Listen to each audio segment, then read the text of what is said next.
Welcome back to another episode of the North Star Takes podcast. I'm Bailey Policki. He's Jacob Liberta.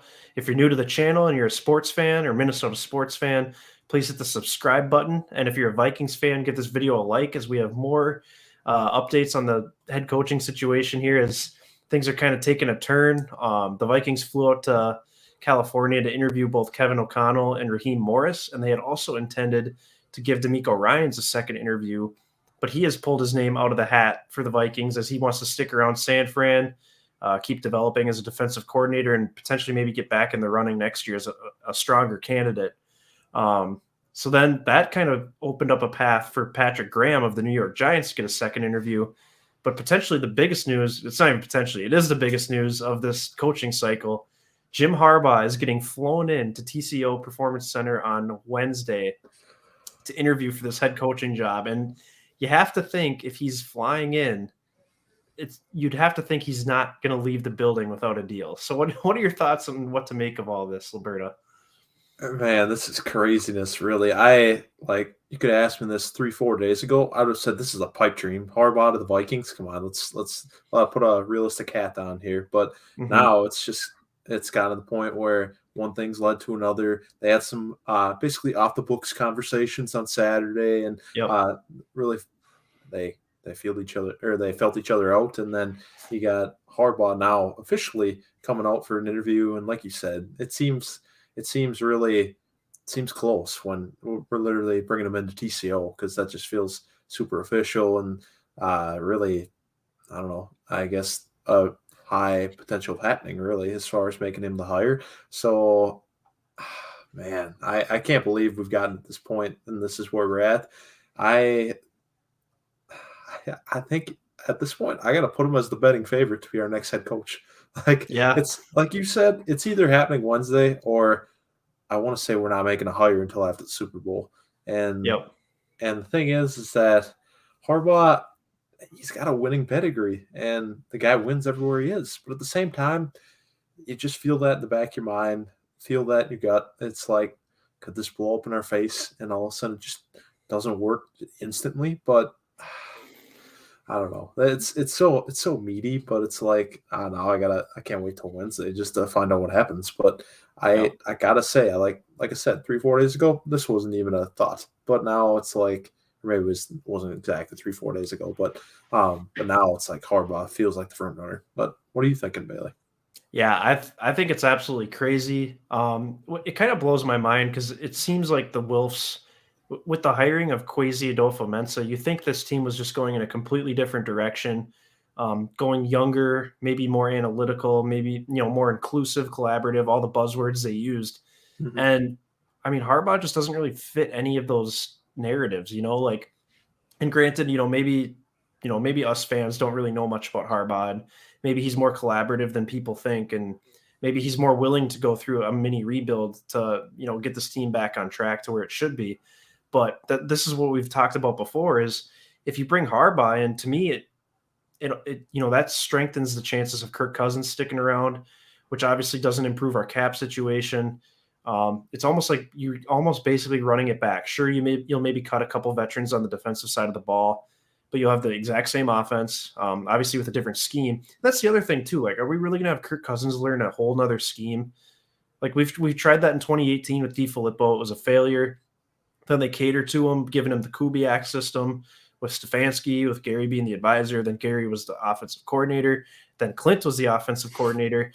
I don't think Kirk Cousins is capable of running an offense that's, not, designed to best, I don't know what the word I'm looking for is, but basically isn't designed for him to be successful, like the play action rollouts and, running the ball and game management type offense. And I don't know if it would work with Harbaugh. I could see Harbaugh thinking he could fix Kirk Cousins or, elevate him even more.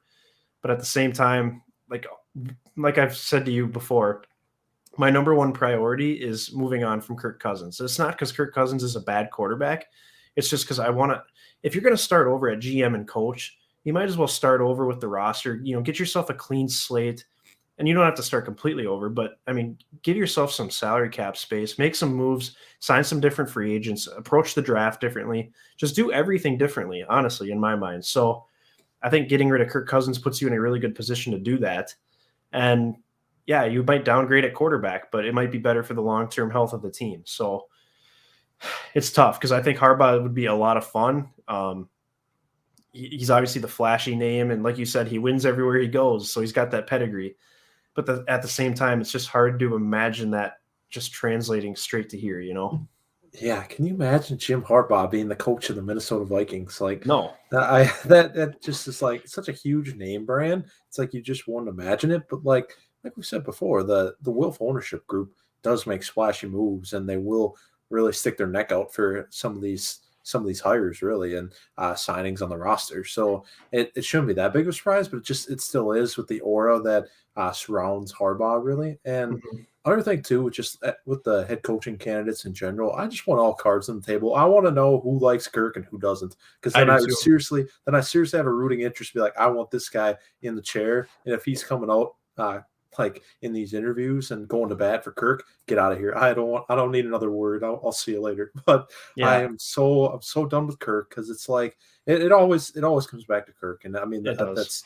that's the biggest problem here. So it's naturally it does, but I don't we can't fool ourselves into this again. We've seen this for 4 years, albeit we had probably the least catered to him coach you could possibly have, but still, Yeah. I think it's not all on Zim for Kirk's downfalls these last 4 years and why we've only made the playoffs once with him.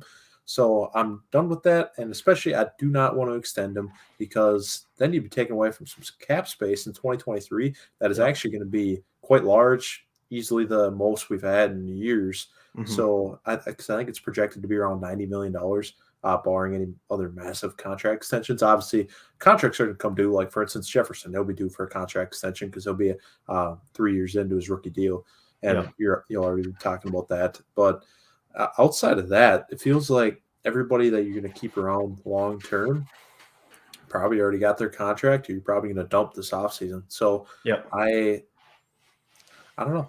There's a lot of possibility to really improve your team through free agency next year, as long as you don't make any stupid deals this year and push money forward with Kirk again. Like, I don't want to go down that rabbit hole again. That's seriously, we're just kidding ourselves. We think this guy's his ceiling is really a Super Bowl, because I it's like you don't want to kick the can, but at the same time, it's like if you don't, you just ride it out. There's no chance you win a Super Bowl next year. But Yep. Graham, we can acknowledge that this isn't a Super Bowl team in 2022, Exactly.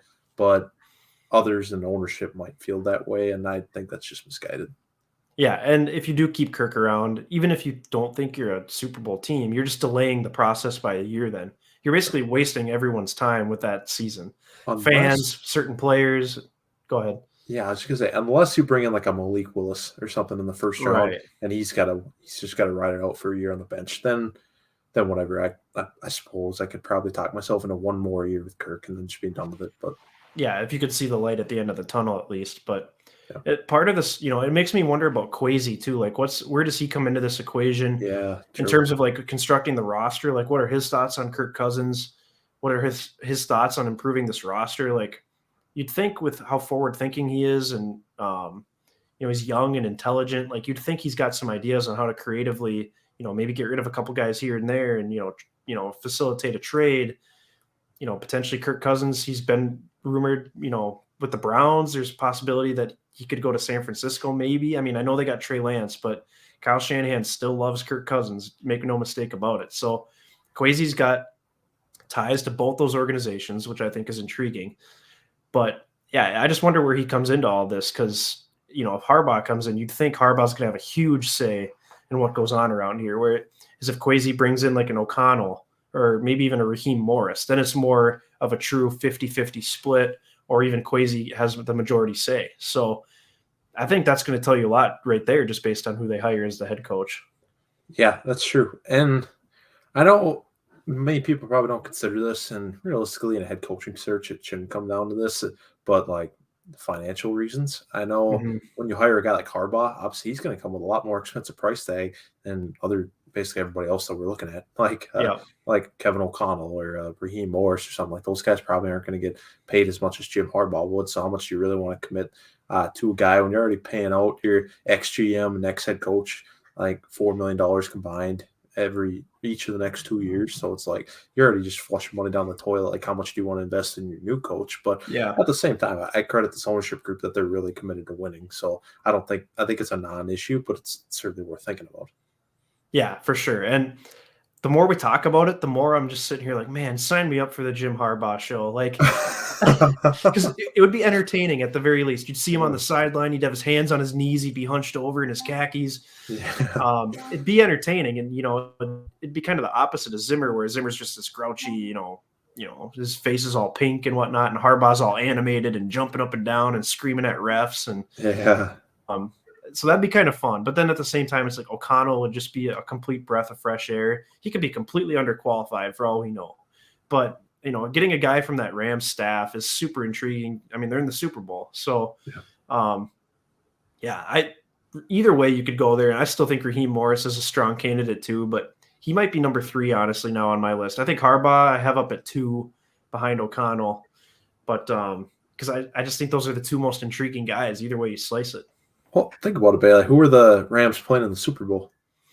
Bengals with Zach Taylor from the McVay tree. Yep. Yeah, exactly. Goes back to the Rams just because he was the quarterbacks coach there a few years ago, back when they made their Super Bowl run with Jared Goff of all quarterbacks. So I think there's certainly something to be said there, and I kind of want to get a piece of that. I think that could turn this franchise around in a more forward-thinking direction and more really efficient offense, I guess. Really, I know we have been more efficient these last couple of years for sure, but maybe more. What's the word I'm looking for? More flow, more rhythm. I guess. I feel like the Rams always seem to do that well, where they get in these good rhythms and it's hard to stop them. So I kind of want some action there. But then again, if you consider O'Connell, that'd be a great hire, and then Raheem Morris. I think, like you said, I think even though he might not rank as high as O'Connell or Harbaugh for me, I think he's still a strong candidate that I could get excited about, and I think he's just a natural leader, which would also help. But there's more to be sorted out here, but I think everybody's going to know what the move is after Wednesday night. I think if Harbaugh's not getting hired Wednesday night or Thursday morning or something, I think then we're probably waiting until after the Super Bowl. I agree, and I'll be curious if we have I'm sure there will be cameras on TCO again as Harbaugh's there entering and leaving the building. But oh my gosh, yes, you don't seem as hyped on Harbaugh as you did on the Lane Kiffin's team.